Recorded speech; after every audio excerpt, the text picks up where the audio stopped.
Stretol som anjela na svojej púti, s bielými krídlami v čiernom brnení. Zo 7 pečatí otvoril všetky a hlasným trúbením je čas naplnený.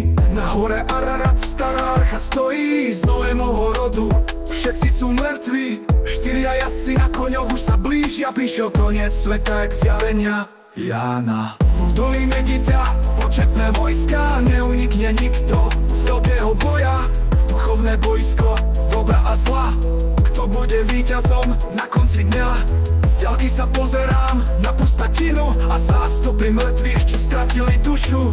Amon, Re, Zeus, Jupiter a Brahma, Jahve, Kristus, Allah a Ahura Mazda.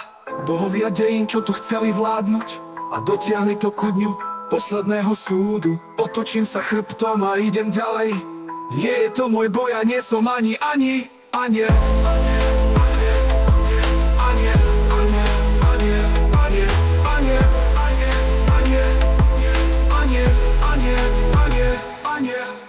Na hore Ararat stará archa stojí z Noémovho rodu. Všetci sú mŕtvi, 4 jazdci na koňoch už sa blížia. Prišiel koniec sveta jak zjavenia Jána. V dolíne Gita početné vojska, neunikne nikto z veľkého boja. Duchovné bojsko dobra a zla, kto bude víťazom na konci dňa? Z ďalky sa pozerám na pustatinu a zástupy mŕtvych, čo stratili dušu. Amon, Re, Zeus, Jupiter a Brahma, Jahve, Kristus, Allah a Ahura Mazda. Bohovia dejín, čo tu chceli vládnuť a dotiahli to ku dňu posledného súdu. Otočím sa chrbtom a idem ďalej. Nie je to môj boj a nie som ani aniel.